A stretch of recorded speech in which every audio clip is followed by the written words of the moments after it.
Welcome to Personnelity. I'm your host, Lori Rawlings from Lori Rawlings and Associates. And my guest today is Miriam Warren, who is the Chief Diversity Officer at Yelp. She's also the board chair of the Yelp Foundation, which counts nonprofits like La Cocina in San Francisco and Hot Bread Kitchen in New York among its grantees.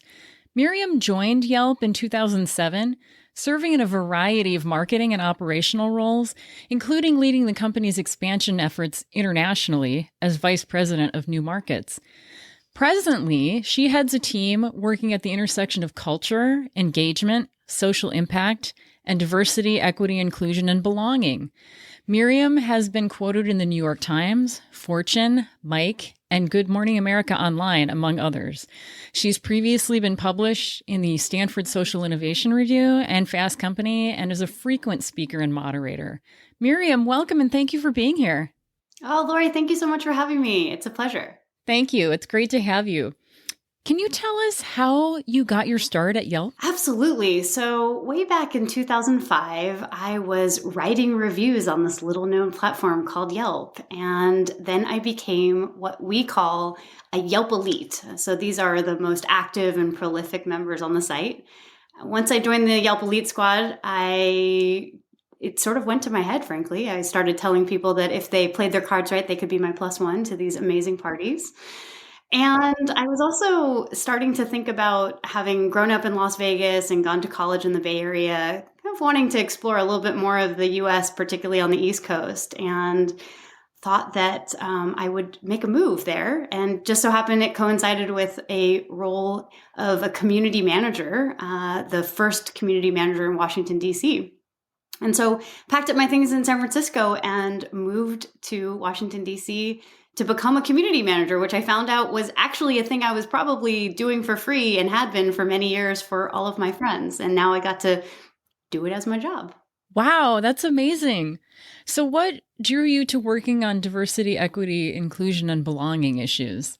I think I've probably always had this desire. And by that, I mean, I grew up in a family where I am the only person of color, I'm the only mixed race person, and I'm also adopted. And so I think I've always desired a place for belonging for myself, and also always felt more at home in really diverse settings. And so that desire translated first into, things like entering the 7th grade talent show with a speech on the scourge of racism while other people were playing the flute or doing some, Roger Rabbit or Running Man.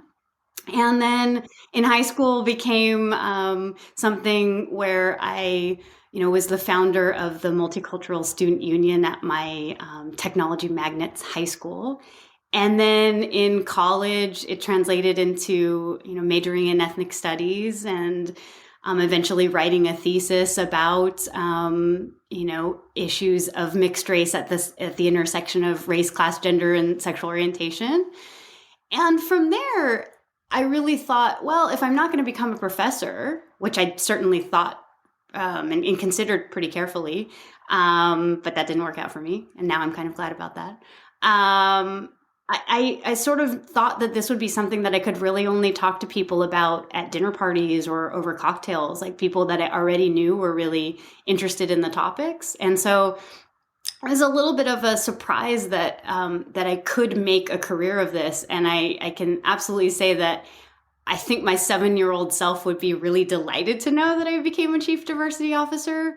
But my 20-year-old self, 25-year-old self, probably even 35-year-old self would never have guessed that this is where I would end up. And yet it really feels like I've been working towards this for a lifetime, because these issues really matter to me and I think are core to really how business runs now. I think that if you don't know about these issues, if you're not aware of them, if you don't care about them, it's pretty difficult to be a great leader in today's business market. It's pretty difficult to run a great company. It's pretty hard to be aware of what your employees care about and what they expect you to care about. That is such an inspiring story. And you make such a great point that these are really business issues that business owners should be aware of and should care about. in order to serve their employees, but also their customers. So I think I couldn't agree more with what you're saying. Now, I've noticed that Yelp is incredibly transparent with regards to its DEI initiatives by publishing its plans and a wide variety of statistics online. Why has Yelp chosen to be so transparent? I think if you particularly look at the last 2+ years or so, I think the pandemic has really accelerated kind of this evolution in something that I had already seen starting to happen, which is what the employee-employer social contract looks like. I think more than ever before, especially as we are having our jobs kind of in our homes, employees are really calling on companies to recognize and support them with more meaningful actions than just providing a paycheck, right? That means that employees, as well as the consumers of our platform, want to see how we're living our values in everything that we do. And so I think that's a big contributor to the transparency. You also look at things like our partnerships with organizations like Open to All and the 15% Pledge and Gold House. Those actually help folks on our platform to uncover businesses that align with our values. And now more than ever before, you see a lot of research that suggests that people really do spend their money along with a consideration of their own values. And so when you think about programming like for heritage and celebration months, such as Pride, Black History Month, Women's History Month, we really do have an opportunity to kind of bring greater sense of belonging for employees, but also to help consumers find businesses that are aligned with their own values and the communities that they wish to support as they spend their money. One of the things that you focus on in some of the literature you've published online is the staggering cost to the U.S. economy of inequality. I mean, you lead off the 2021 diversity report for Yelp, noting that over the past 30 years, inequality has cost the U.S. economy an estimated $23 trillion. Can you tell us more about why you included that statistic and, what some of the sources of those costs are? I think one of the reasons why we include such a sort of macroeconomic view is because we think this is much more than just one single company writing a diversity report. That number actually comes from the Brookings Institution's Brookings Papers on Economic Activity. And these numbers actually come from the education, homeownership, income, and business investment gaps between Black and white Americans. There's a growing body of research focused on measuring the impact of inequality in the U.S., and we are certainly proponents of wanting to bring that to bear, right? I mean, when you look at some other reports, like one that was released in 2020 from Citi, is looking at that, Black workers have lost $113 billion in potential wages over the past 2 decades because they couldn't get a college degree. The housing market has lost $218 billion in sales because Black applicants couldn't get home loans. 2.7 trillion in wages not earned by Black workers, about 13 trillion in business revenue that never flowed into the economy because Black entrepreneurs couldn't access bank loans. So, everything from, if you're looking at that larger piece, which is the racial wealth gap that exists in America, and also you think about that it's not just the gap, but it is something that affects all of us, right? So sometimes people are like, oh, well, maybe, diversity issues, that's about somebody else, that's not about me, or racial wealth gap, not about me. It is about you, because it's about all of us. And when we're looking at income inequality, that is bad not only for the communities that affects most acutely, but it's just bad for our economy overall, because it means that there's less money in the economy for everyone. That's a really good point. And I think that probably explains why Yelp has chosen to move away from the more reactive approach that's sort of traditional that most companies have in terms of dealing with diversity, equity, and inclusion, which is oftentimes sort of focuses on kind of protecting themselves from legal liability, to a more proactive approach, establishing a new normal with regard to diversity, equity, inclusion, and belonging. Can you tell us a little bit more about Yelp's approach? Yeah, I think that these issues have in the past maybe been considered a nice to have, and today really are a must have. And you're seeing that as you see more companies publicly reporting their work environmentally, socially, and governance wise, or ESG as it's colloquially known. And I'd say for us, there's something to be said about outcomes that are the result of policies built on racism in this country. And there are a lot of those, right? And so if employers want to be proactive in promoting diversity, equity, inclusion, and belonging, they actually have to get ahead of the trends that would continue to disproportionately impact employees based on the communities that they belong to. So some examples would be, instead of reacting to an attrition issue with working moms, why not put policies in place that proactively support caregivers? Or instead of reactively trying to solve for a racial or gender leadership gap, why not partner with leaders on a sponsorship initiative to build a diverse leadership pipeline from the beginning? And those are just some examples of things that we are doing. And I think when you're proactive, it allows for a lot of long-term solution thinking rather than short-term solutions. So things that are essentially what you're talking about, very reactive. And we do truly have a desire to get to the root of the problem. And we have access to information that can inform a lot of these decisions. We can hear directly from employees and listen to them. And we can then bring their perspectives into the room as we make these decisions. I know that over the last several years, Yelp has developed some really specific strategies to attract more diverse talent, including shifting your focus to schools and geographic areas with more diverse populations than, some of the areas where it was traditionally searching for talent, and also controlling for bias in the interview process. Can you tell us a little bit more about both of those initiatives? Yeah, absolutely. So, so many studies demonstrate that a diverse workforce leads to better engagement, better performance, but more innovation, and that companies that champion diversity, equity, inclusion, and belonging perform better overall.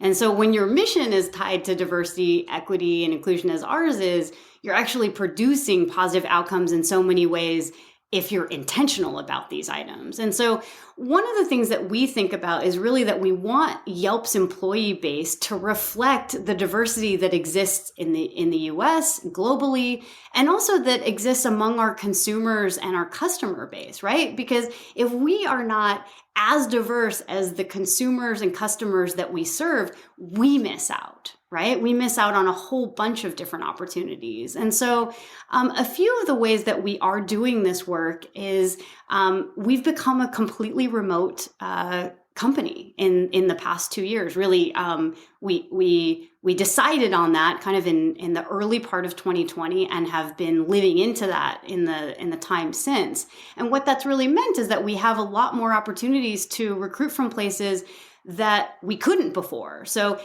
pre-2020, Yelp was recruiting in the US just in 5 major markets. So Phoenix, San Francisco, Chicago, New York, and DC.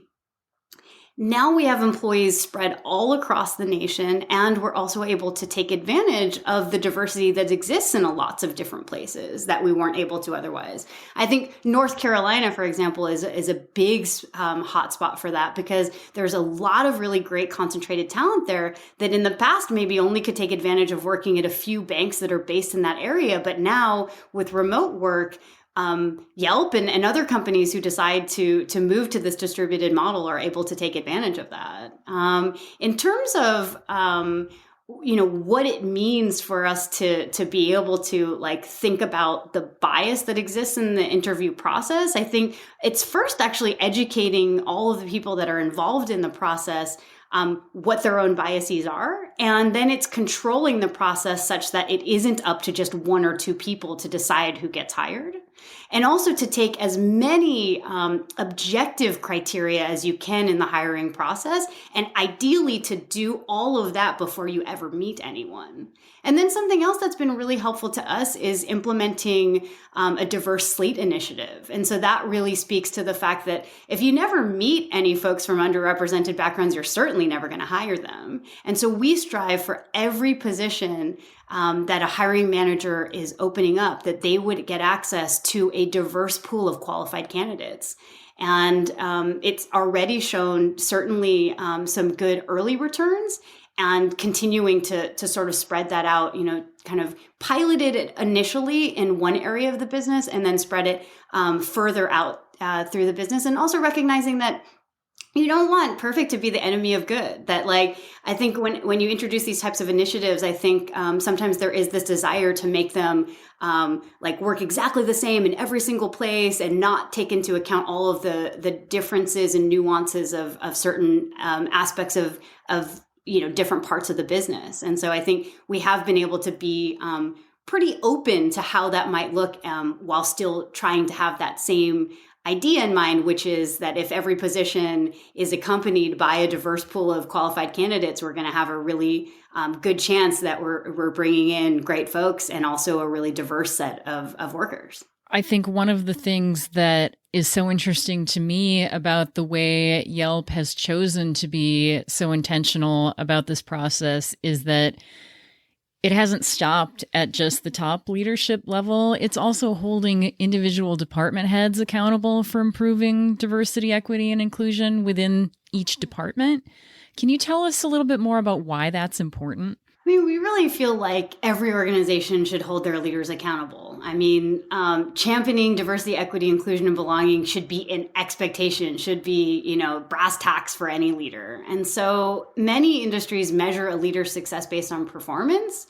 Engagement and development are some of the things that drive performance, and diversity and equity are critical to make sure that everyone on your team can succeed. And for us, that's how we measure inclusion at Yelp. And so, department heads, they know their teams best. And when we're working with those teams to work towards goals that promote diversity and inclusion, we want to make sure that these leaders at every level of their teams want to be and are active partners in reaching these goals. So it's not that you sort of either have simply the team that's working on diversity with this goal, or you have this overarching goal, but no one knows who's doing it.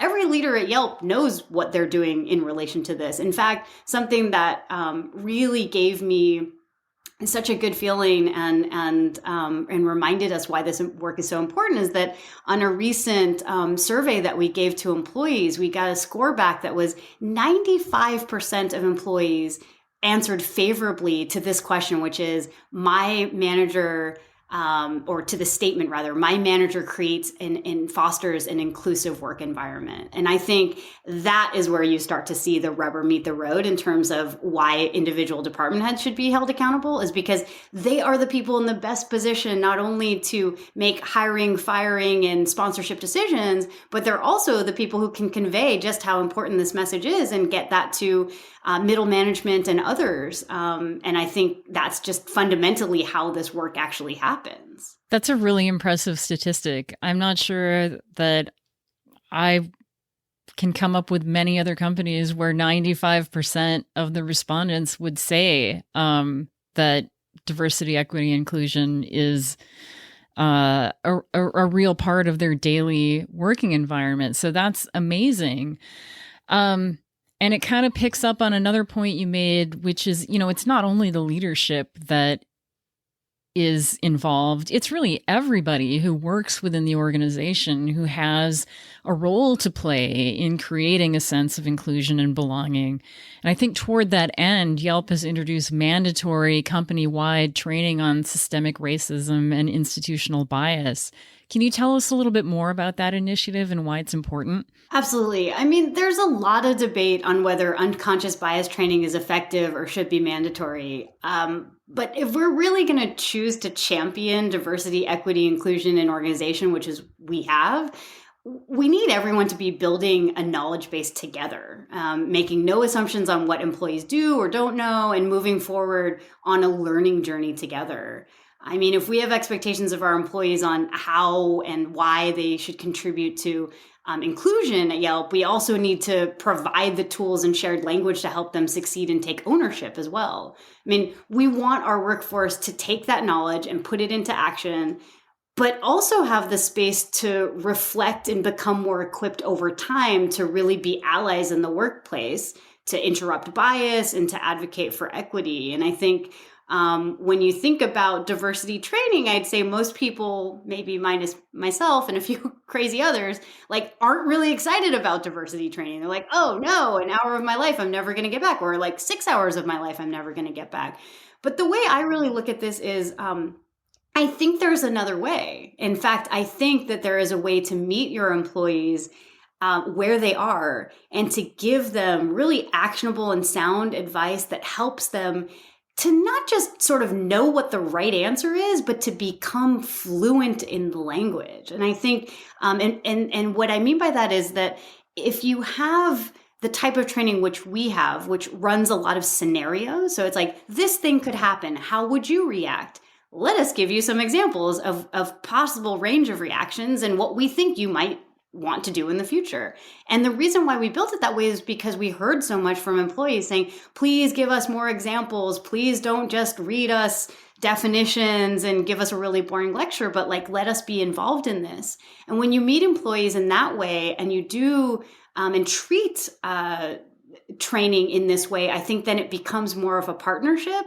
And it also gets people to buy in a little bit more because it isn't some kind of like off the shelf thing that you've told everyone to do, but we actually create this training in-house and we look at it. In fact, I was just looking at it earlier today all the time for updates, because as you can imagine, in the world of diversity, equity, inclusion, and belonging, the terms are evolving so much, the attitudes are evolving so much, the research is evolving so much that you really do need to check in on this often. And so, our position on this is that, we can provide really great, tailored, bespoke training that makes people feel empowered about these issues, not, guilty or unengaged. Yeah, I couldn't agree more. I mean, some of the most effective diversity trainings I've seen incorporate exactly the elements you've described. They are customized to the workplace, to the company.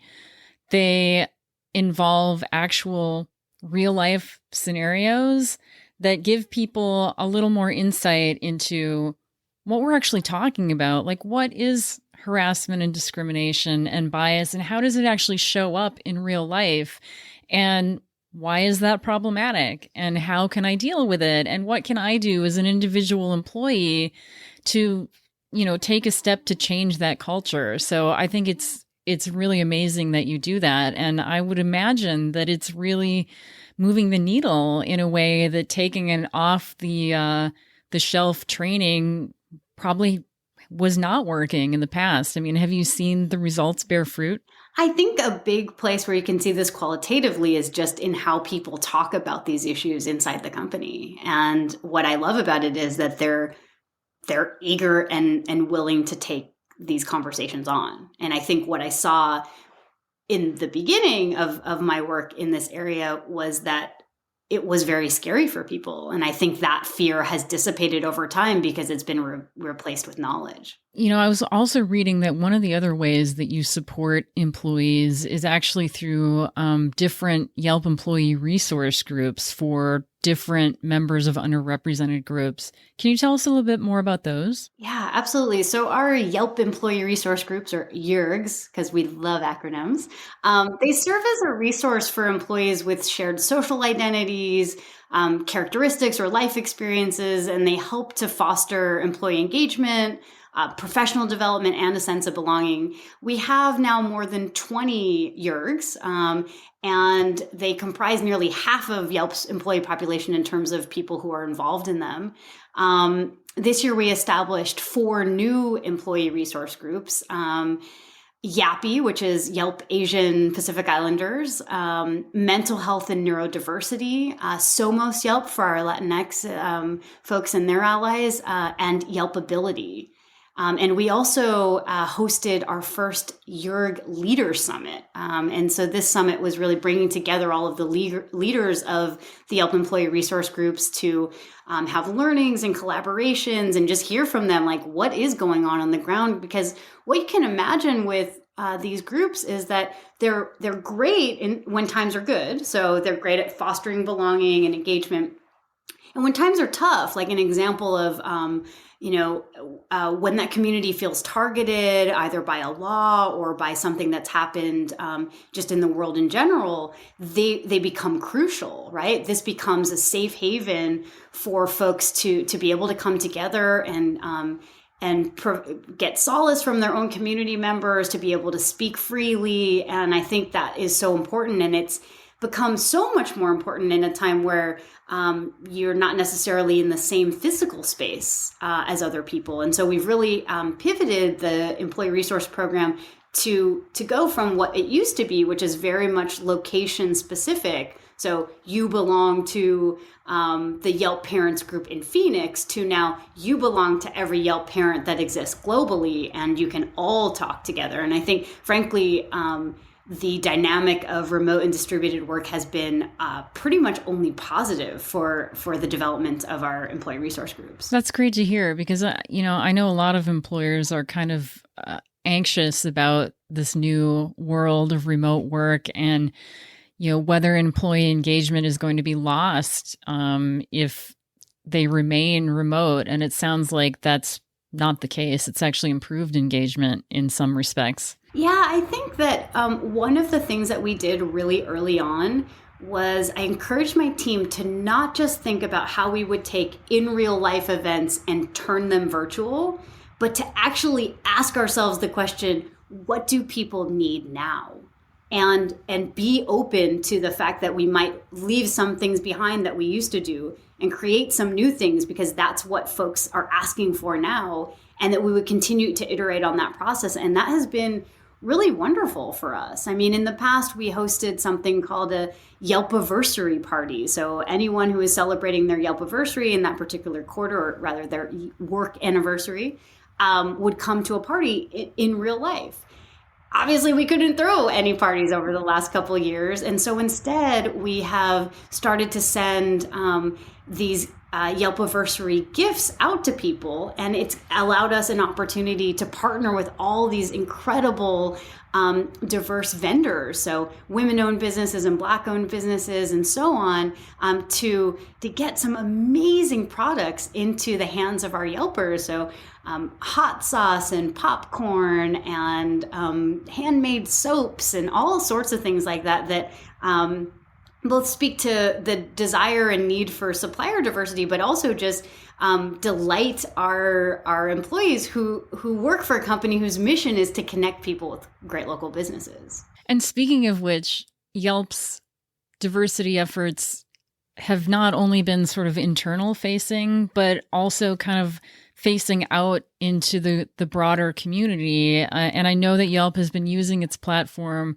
to raise awareness and promote economic opportunity for underrepresented communities, especially Black and Latinx-owned businesses. Can you tell us a little bit more about why Yelp is choosing to do that and how it's going about doing that? Yeah, I think what we realized was, I think like many companies, the conversation around diversity, equity, inclusion, and belonging was primarily an internally focused conversation until the last couple of years, which has made us really have to think about, like, wait a second, we have this platform that hundreds of millions of consumers are using every single day, and they're using Yelp to decide where to spend their money, and they want to spend their money in a way that is consistent with their values. And so what we saw, particularly in the wake of the murder of George Floyd, was a lot of folks saying, we want to patronize Black-owned businesses.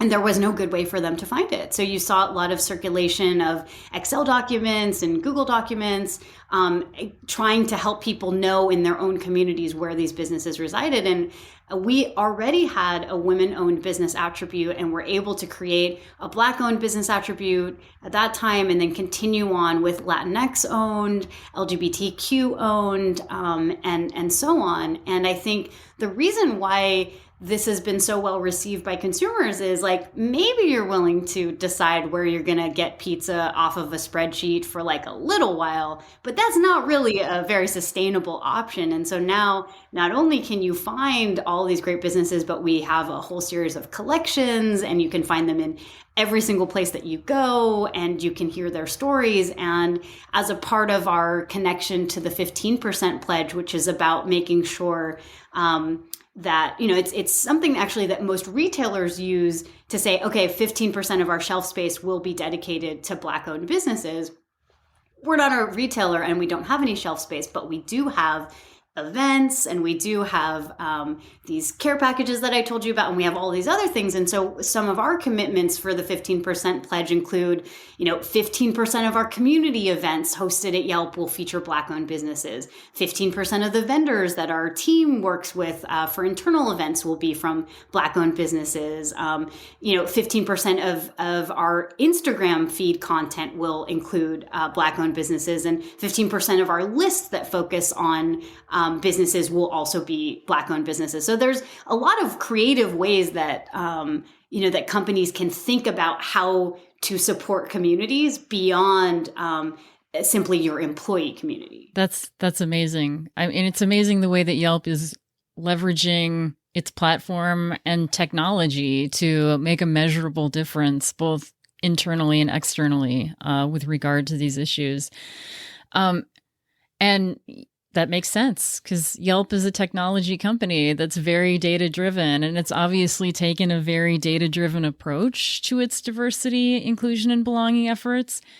Do the data show so far that these new, more proactive initiatives are working? I think the early returns do. And I think there are also a number of, different macro environmental issues at play as well. I mean, we are now in the midst of, whether you call that the great the great resignation, or what I prefer, which is the great reshuffle, because I think most people that I'm seeing resign are not resigning to retire, but merely resigning to choose a different path for themselves, likely in a different organization. And so, there's this saying that we're all well acquainted with, which is like, what gets measured gets managed. And I think a data-driven approach, both quantitative and qualitative, is key to both defining the goals and also measuring progress.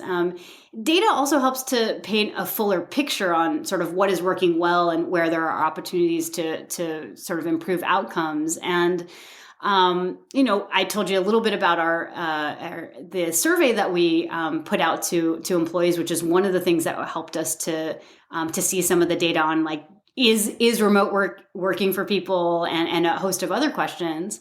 We also use a number of dashboards that track demographic data that help us to understand how our recruiting efforts are working. We have a residential heat map that helps us to see which regional areas we can better tap into.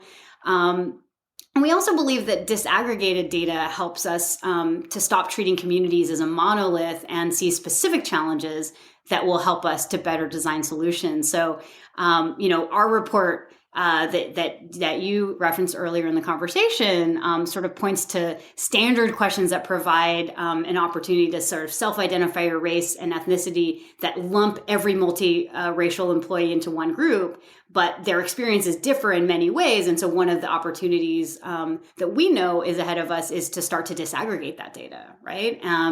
And then there's also this question about intersectional data, which definitely paints a fuller picture, and is particularly as you think about women. We talk often a lot about women who are themselves not a monolith, but once you start to look at this intersectional piece, which is like, what about women of color? What about queer women of color? What about, women who are mothers? There's so many different experiences that are happening. And I think not only looking at the data, but double clicking into that data and starting to disaggregate that data gives us a much fuller picture of what we're working with, and also tells us where it is working and where it isn't. That's a really good point. I mean, we're not talking about monolithic groups in any respect at all. It's really important to recognize the individuality and the humanity of everybody who comes to work. And I think really drilling down in that data to get an understanding of the experiences people have every day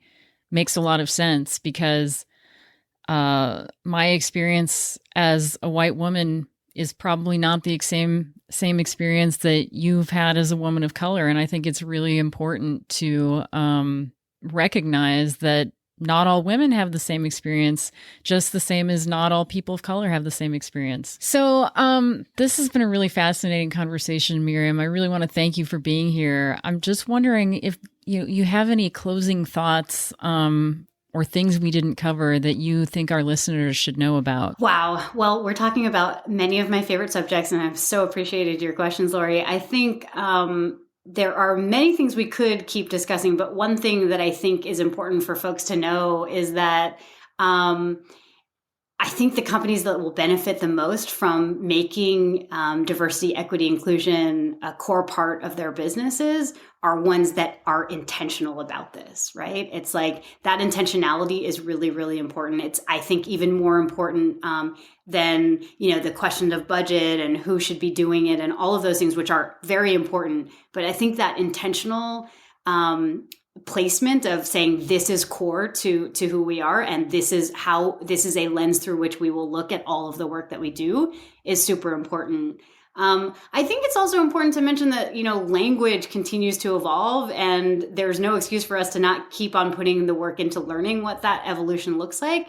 And so the word allyship, for example, is a word that's thrown about a lot. And what I would love to leave your listeners with is sort of this idea about how we all kind of feel like we might mess up, especially in these very important topics. And so what I want folks to know is that, the idea of messing up should not validate your inaction. It should really push you to say, like, you can and will mess up, and that is okay.